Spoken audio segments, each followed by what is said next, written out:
where finally they had pushed me to my limits, and they all had their hands on my body, and I was screaming and screaming and screaming as to their orders. And suddenly I was back in a crib in my room at home, and I was screaming the same way. And my mother was holding me down, just had her hand on my chest.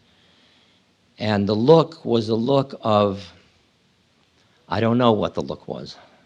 That would be projecting. All it was the experience of loss of power. I was having a temper tantrum, obviously, of some sort. And she was just being a good mother.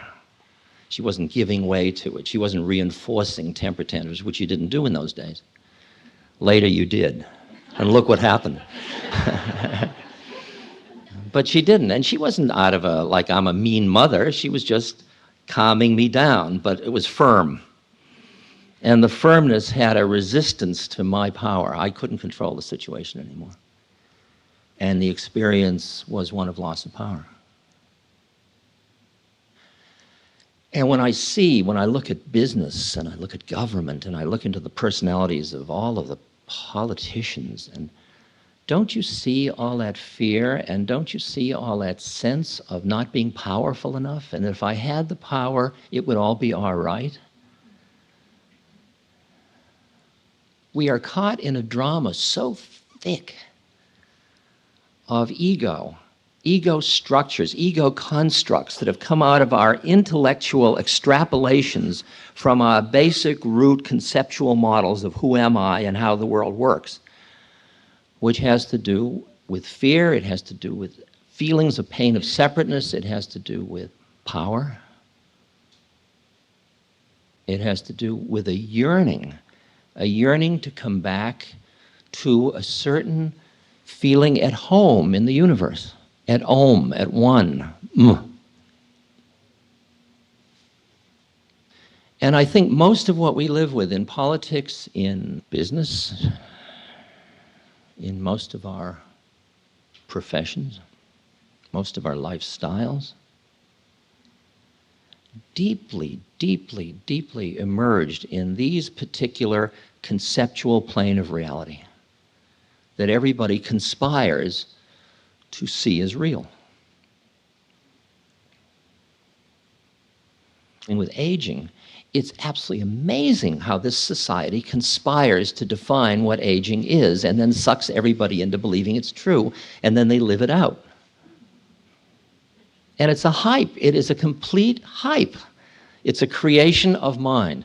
So that if you look at aging, in almost all the literature, it is seen as a problem. That's the first one.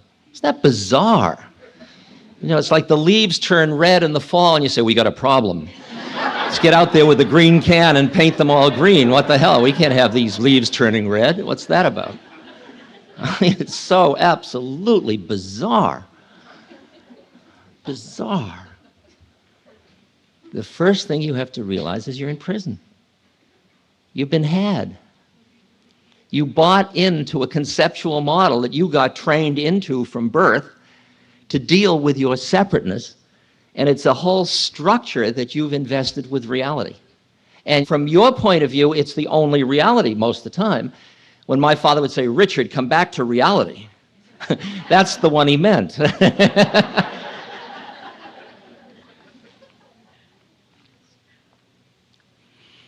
Now, where are all the other planes of reality when we're so busy investing in this one rather uninteresting plane?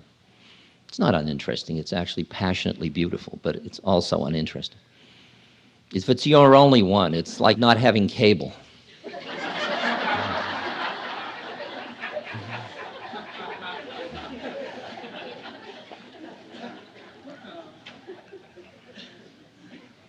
But the minute you realize you are in prison, that's the relative reality perception.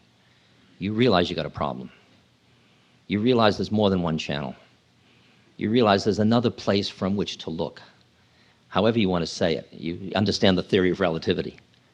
You understand that everything is real depending on where you're looking at it from.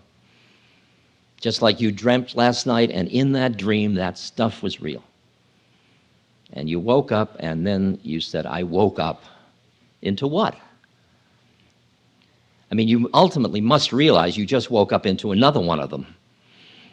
And once I had realized that I was in prison, which is what my first mushroom trip absolutely ascertained for me with certainty, or as certain as relative reality can get, I looked back at all the years in which I had taken it all so, quote, seriously, and I thought, didn't I have any clues any of those years? I mean, did I go 30 years without a clue that I was caught in some weird group psychosis?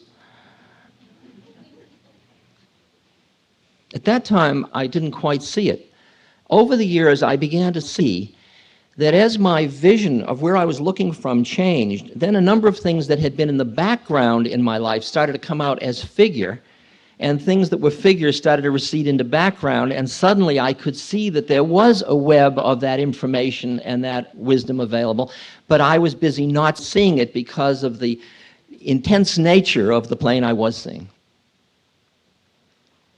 The interesting example of that predicament was the one in which my guru said to me on the second time I saw him, "Your mother is a great saint." And I said, "Didn't Maharaji say was a great saint?" And the translator asked Maharaji, Maharaji said, "No, is a great saint."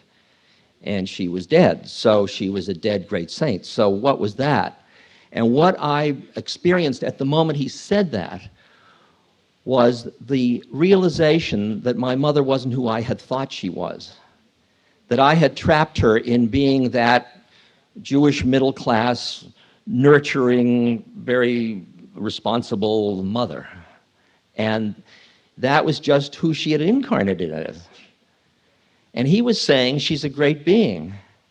And suddenly, at that moment, there was a reversal. And the very few, maybe 4 or 5 times in our life that I could remember, when there had been that reversal and where we had recognized one another as fellow beings. One of the examples is she and I were coming back from the dentist's. I was maybe 9 or so. And we came to a stoplight, and we were playing a game to see who could hold a note the longest. And we were both screaming at the top of our lungs. And we looked over, and there was a man in the next car looking at us as if we were both completely insane. And there was a moment when our whole game of mother and child dissolved into the hate of the moment. And at that moment, we were outside of our roles for a moment and then back in. And those were so few, and yet they had existed. And it's interesting, after he said that, ever after, that's who she and I have been with one another. And all that other stuff has disappeared or dissolved into the ground. And it's why I say to people when they're grieving, you're grieving for all the forms of the incarnation. But why you're grieving is because you connected with love to the deeper nature of the other person. And when you stop filling your mind with your self-pity, anger, hope, fear, wishing, and quiet, you experience nothing happened. Nobody went anywhere. It is merely because I've measured you in terms of your forms. I've reduced you into form. And now you're dead and you up-leveled me. You said, "Find me now. Go ahead. You really love me? Find me." And you keep wanting the form back because that's the one that turns you on. But ultimately, you have to turn on from somewhere else. Otherwise, you're always desperate for external rushes. So an awakening could be said to be the moment when you realize you're in prison. The moment when you experience another reality. The moment when you see there are other ways of looking at it all. I mean, really other. Really other. I'm not talking about other places in your thought process, but other. Now, what you call that place from which you look at your life when before you were just busy thinking you were it, your incarnation life, where do you look at it from? And that's where we're using the word soul, which could At the deepest levels of the use of the word witness could be that, but